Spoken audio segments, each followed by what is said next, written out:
Welcome back to Mr. Tour's tour of Japan, his whirlwind tour of murder and just all-around skullduggery.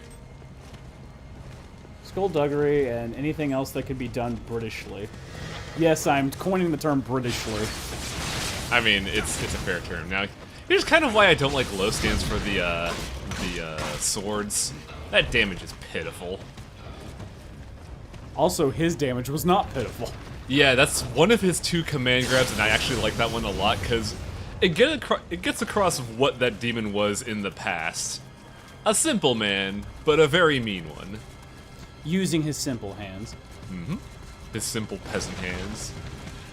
Not like us. We're a samurai. Also... What would you call a British samurai? A knight? But yeah, this is, Alright, that was the answer. This is a bad place to be in. Because this big yokai is actually really hard compared to the other one. So now they're just regular enemies now. You can't... No, that one was in a cloud of evil. But yeah, that one has 2 swords, and because of his moveset, he can close the distance super hard. It sucks. Are you tanking those hits in that mode? Because it looked like he was hitting you. Yeah, when you're in burst mode, you have hyper armor and you don't take damage, but your meter does take damage. So if you get hit out of your mode, you get stunned and you take the full damage. But since I knew he was dead, I just tanked through the whole effect. Right, I'm about to show all these Japanese people the art of Bushido. Let me show you chivalry, fucker. Jodin Janai Wai-O. I wasted 3 arrows on that guy. You owe me 5 pence, mate. What are all these currencies? I don't know them. What's a pence versus a pound?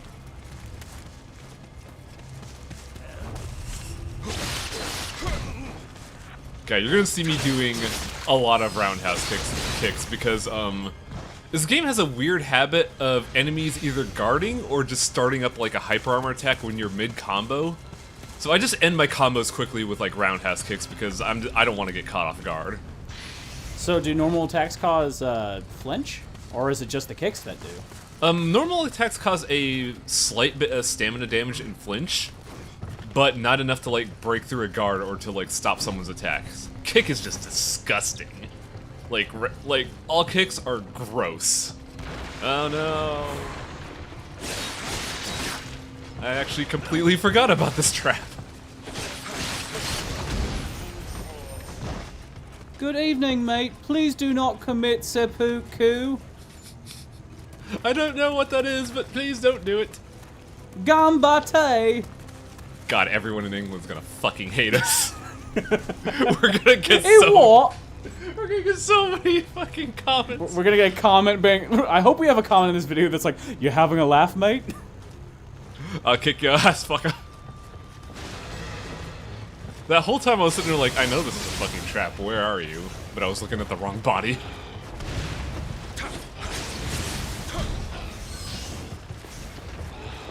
Yeah, the weird thing about roundhouse kick is I like to do it against demons, but I always forget it doesn't flinch demons, it just damages their stamina bar. It's a good thing to keep in mind in general. You ever have to beat a demon, do not use a roundhouse kick. Oh no, do a roundhouse kick, just don't do it, just don't rely on it. Also, hey buddy. Oh damn it. Bye, buddy. I feel like that's me in a nutshell. Try to be cool, fuck it up. Cheers, love. The cavalry's here. Now here's a funny thing about those little green dudes. Have you been noticing that they have different hats? Sort of. I didn't mention it. Every region has a set amount of those little buddies to rescue. Each of them has little, like, unique hats. There are 5 unique hats, and every region has 5 of those little buddies with 5 of those unique hats. In a shrine, you can get something called the Kodama's Blessing, which is what those things are. Those are Kodama. I finally remembered them. Wow, that was... They look a little bit like Kappas to me. Oh no, we'll see Kappas, and I'll explain Kappas next episode.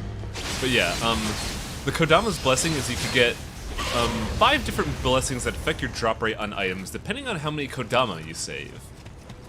I don't know which ones give you what offhand, but it would behoove you to at least attempt to rescue Kodamas. I'm not going to rescue every single Kodama in the game because there's 300.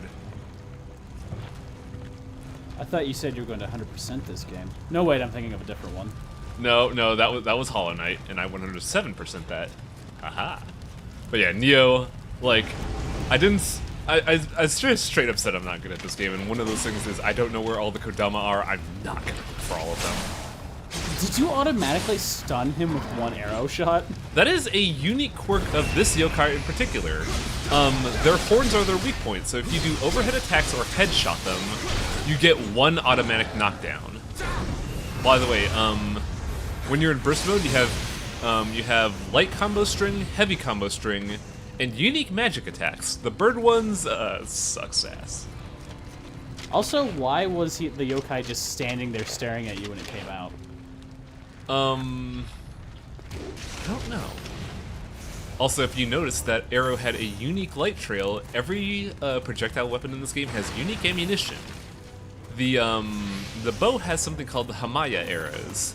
They are holy arrows that do significantly more damage to yokai.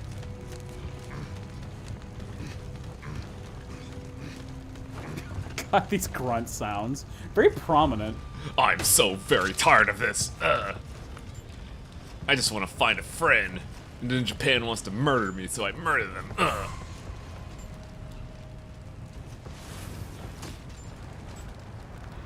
Oh boy, did someone want to shoot me fanny? Man, that guy got it bad. Right in the fanny. So, we got the second projectile weapon in this game, the flintlock rifle. Something's going to happen to where I'm not going to keep that rifle. By choice? No. I'll explain when that time comes. But not yet. Not yet. Well, it can only be explained when it happens, but it makes me upset. But yeah, like, this level's weird because there's a lot of corridors in this game. Also, like I said, I fall for every single one.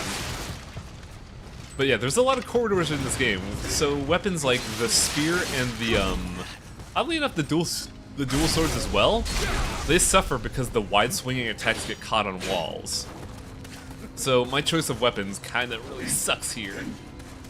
And that is an active complaint I hear about this game, is that the people don't like the level design because it's a bunch of corridors.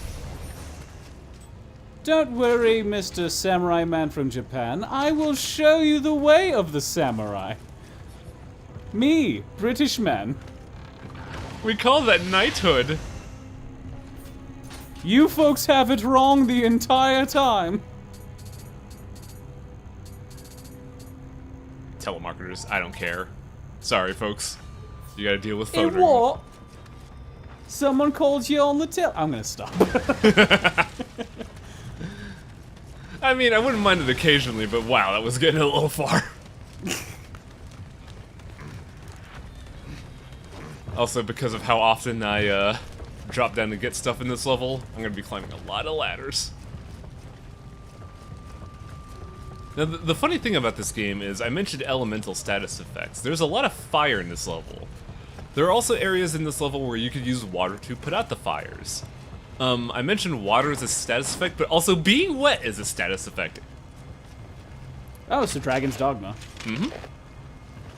Also, I'm noticing a lot of similar animations to Dark Souls, I have to say. I'm sorry. The kicking the ladder thing, that's straight... I guess I said straight out of Bloodborne, if anything. Well, the development cycle was about at the same area, so I'm not surprised. But yeah, like, I kept saying, like, Hollow Knight is not like Dark Souls in many ways. Here, I can't get away with it. It's very much a Dark Souls game.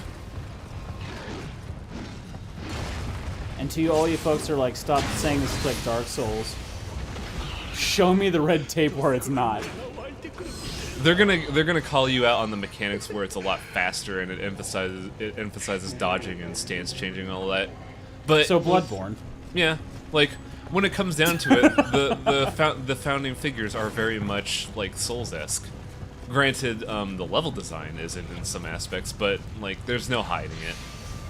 I mean, it's not like I'm going and looking at a game that has no elements of Dark Souls and being like, this is the Dark Souls of platformers or shit like that. This is the Dark Souls of tennis games. Oh my fucking god.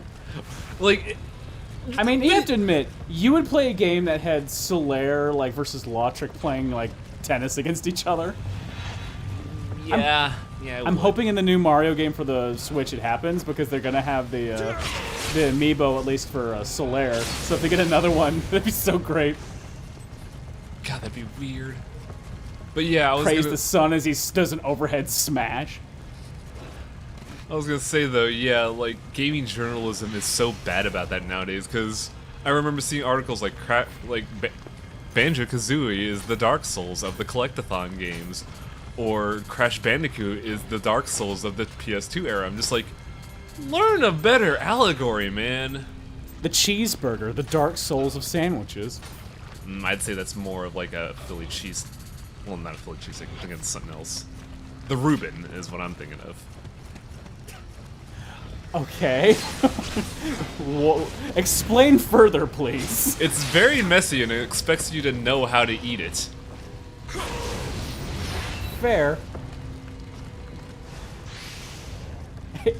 I love how you compare like it expects you to know how to eat it, as though if you bit into it and a bunch of sauerkraut fell at the back, the sandwich would be like, "You disappointed me." Get good, scrub. I am really bad at eating sandwiches, so. Not gonna lie though, I'm liking the spear. The having the range is very comforting.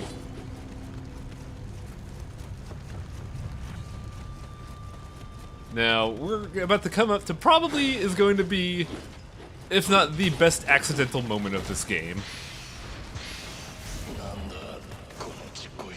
Might be a little bit though, because I forget I gotta find this little dude that they're talking about. Oh, that's little hints to where the Tomodachi lives are located, right? Interesting comparison, but yeah. Yeah, this is a moment where, like, I can't fight this guy fair, so I'm just gonna be done with it. So now I'm really curious to see what the other spirits do to your weapons. Like, the shark probably gives it that big, like, water sploosh thing going around it. The movesets for the combos are the same, but the magic attack and, some of the other animations are unique. Ah, Spirit Shark, the Dark Souls of sharks. By the way, you know how I said wet is a status effect? It combats being on fire. That's one way to do it, I suppose. Also, boy, am I dumb here. What was that sound going on behind me? Oh, well. Oh no, there's an arrow in my head. I'm still alive, though. Ah! By the way, if you execute someone, you do not have iframes in this game. Is that an armored dude? That is indeed an armored dude. Which is why I'm very gun-shy around him. And he knows it too. He's like, hey, I'm gonna kick your ass. Hey, I'm almost dead. Alright, pay attention to what I'm gonna do to this guy on the overhead bridge. It's pretty great. Shoot his torch out.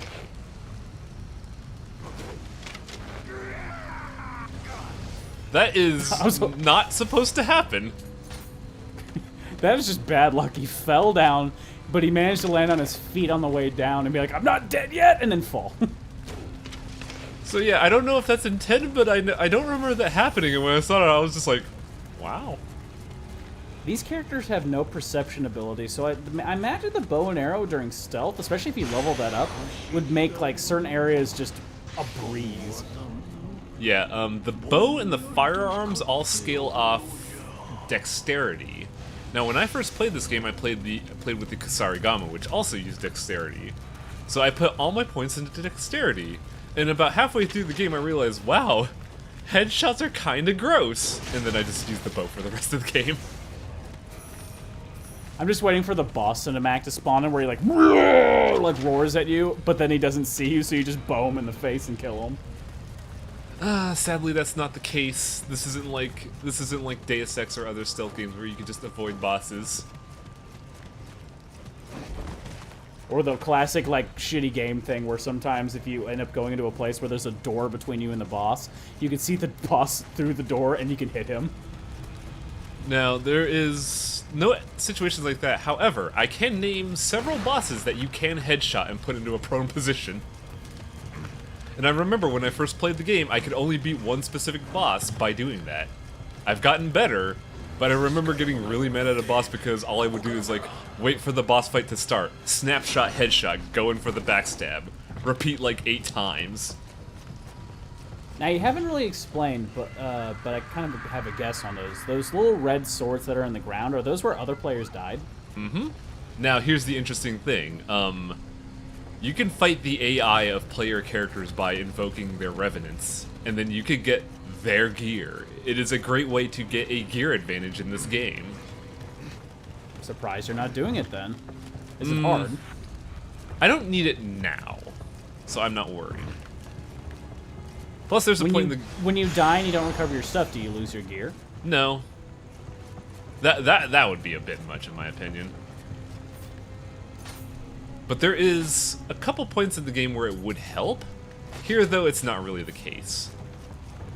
Plus, there's going to be a point where you could, like, craft your own weapons and you don't really need to, like, farm Revenants. Though there is impetus to fighting Revenants. There is a PvP system in this game. Now, do different spears and swords have different kinds of attack patterns, or are they all the same and you can just buy attacks? They're all the same. Now, if you notice that crossfade there, I mentioned before, I'm playing the PC version of this game. I don't know what happened in between my first and second playthrough, but the Tecmo-Koei did something. They upgraded the game.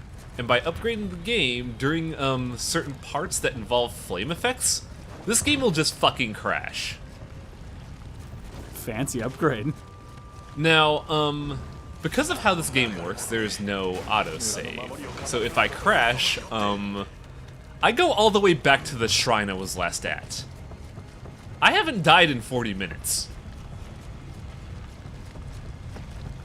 So, you know that matchlock rifle I got? That's fucking gone. Some of those skills I got, gone. It's gonna happen a lot in this LP, so welcome to this weird reality.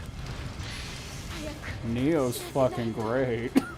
I don't know what happened. When I first played this game, that never happened. It was a good and stable game. I don't know what they did with why they did that update, but because of that, it just fucking breaks and they haven't addressed it in months. It sucks. If anybody knows why this happens, please let me know so I can fix it.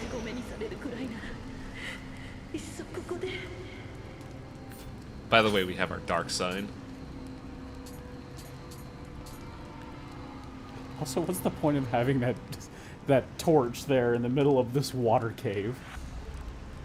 It is purely for player convenience. Please, we must illuminate this completely unnecessary cave. Yes, very much so. So what's this familiarity gauge? Is that how much you've used the weapon and you can level up using it? There is another subsystem of this game. You get titles based on what you do in the game.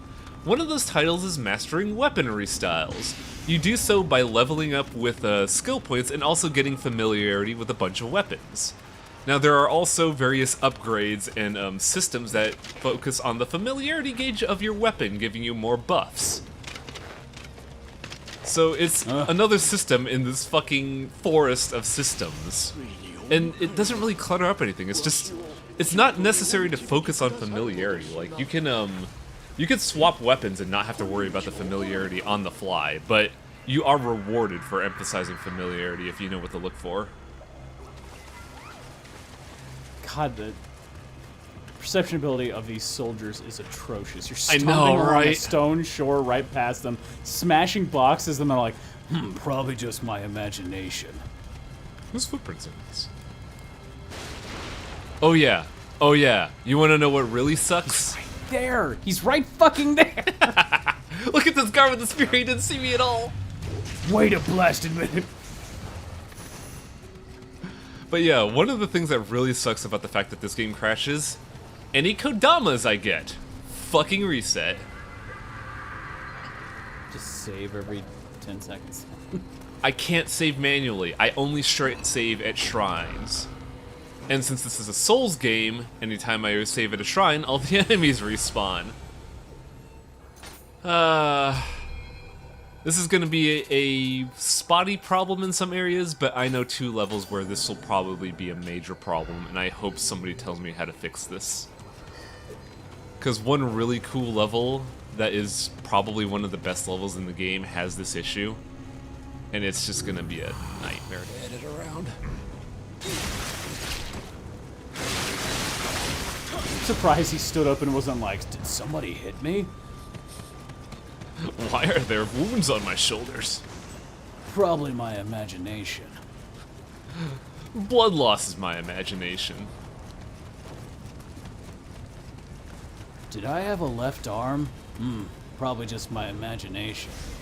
Do I have amnesia? I don't know.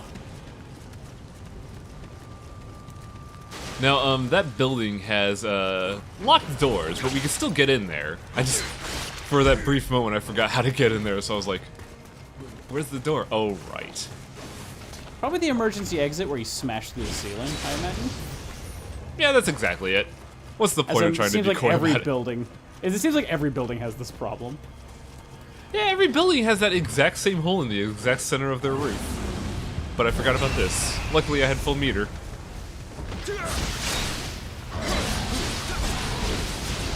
I have to say, just having that makes these fights look trivial. Yeah, I do gotta admit the way I play this is a bit deceptive. When you're first learning this game, those guys are actually really hard. Also, one thing to note, you may have noticed that every single time I prone one of those yokai, I specifically go behind them to backstab them. That is a trait of the dual swords. If you fight someone from behind, you get more damage. I don't have that yet, but it just hasn't clicked in me. That's one of those classic habits. Good, now nothing will happen to my forehead. Do you like my headband? I got it at Hot Topic. I attached the one from the ninja, from the ninja village of the sand. Ugh. I hate the fact that I know what you're talking about, because that show, I do not like that show. I'm playing Nioh, Datebayo. So an interesting thing to note, there's no light armor in this level. The only light armor you have access to right now is your mariner clothes. So here I am in shufty samurai armor that doesn't fit me at all. I don't know, I like to, for whatever reason, I like to build characters with heavy armor but light weapons. That's fair. You can just walk up to someone, not even dodge, and then slap the shit out of them. I was always a fan of, like, the big weapons. Like, I remember trying to make the Demon Great Axe work in Dark Souls 1. That was rough. Dark Souls 3, I have a habit of just making guts. Which is easy, because they legitimately just have the sword and the armor. Yeah. Didn't they punish heavy weapon use in Dark Souls 3, or am I thinking of something else? Possibly. I still like to use it. Yeah.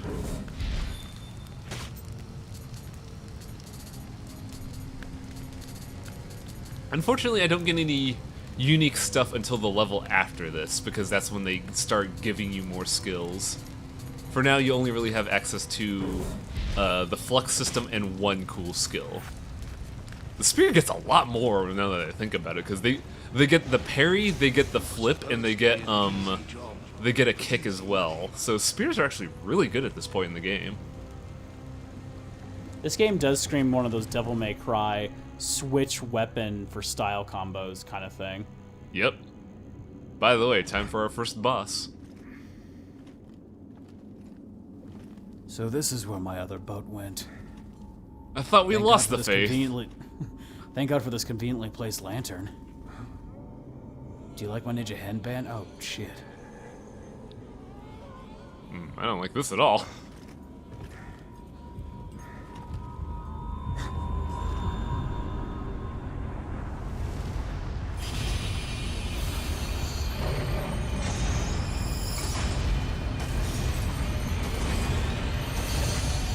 So Travis, I have a question.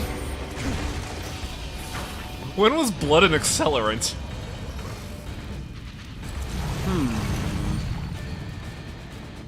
Say hello to the Onryoki.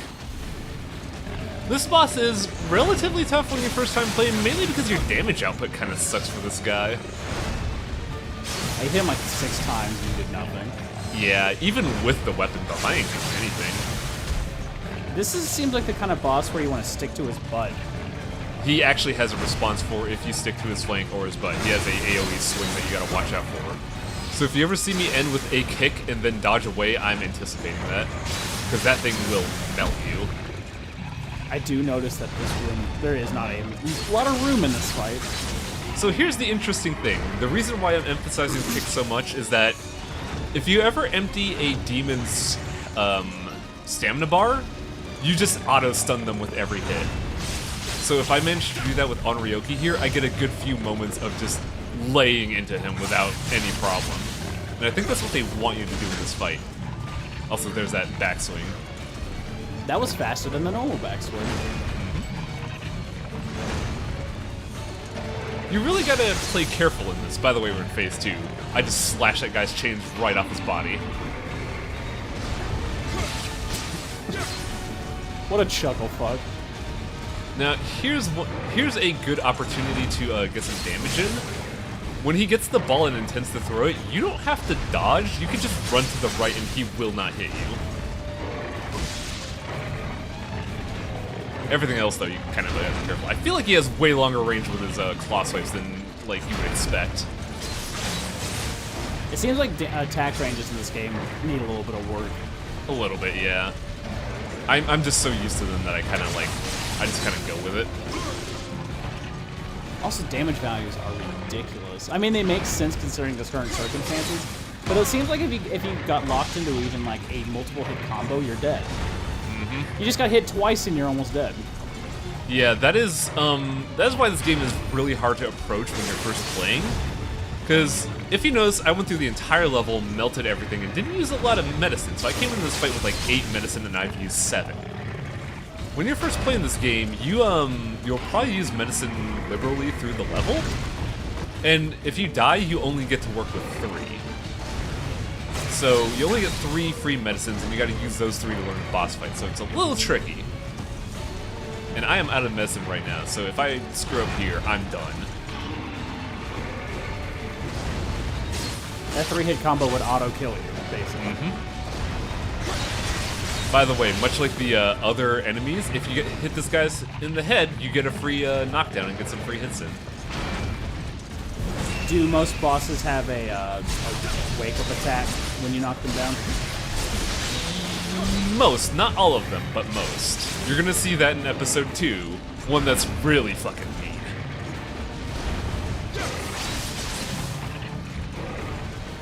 I appreciate in a more recent game, and I'll name God of War specifically, that they had a boss with a wake-up attack, but it was so premeditated that it just told the player to get out of the way. The enemy just gave you this look like, oh, I'm gonna hit you. So, interesting note about the Onryoki. It is a demon that is the spite of dead people, and his face is half like frozen in anger and half frozen in spite. That's why his face looks really weird. But I'm gonna shut up now for a bit because this cutscene kind of sets the tone for the entire game with its silliness. This looks like Ninja Scrolls. It really does! You start headbutting this bad guy in the face 50 times. Speaking of Ninja Scrolls. A foreigner? Your skill against Oni is impressive. As is your skill with English. So they do take into account the language. My name is Hanzo Hattori. Oh, hi, Hanzo. Yeah, a little weird, huh? Especially when we've seen Kill Bill. Well, no, Hanzo Hattori is very famous in as like the Japanese ninja for like Ieyasu Tokugawa and various things like that. Okay, so Kill Bill got it wrong. I will help Yeah, you Kill Bill got it completely wrong. I actually never knew that. But yeah, Hanzo is our good friend. Because he has a cat. Dawn is breaking.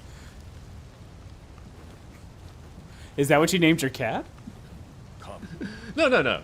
Here, let me explain something silly. Now, when you first play this game, you may be thinking it's really weird. Why the fuck does Hattori Hanzo carry a cat in his coat, and he's able to tell time because of it? That is an old folks' tale in Japan. He was checking his pocket watch. Basically, because of how a cat dilates its eyes based on how much light is approaching, there was an old story of a man who uses a cat to tell time. And they just reference that here apropos of nothing.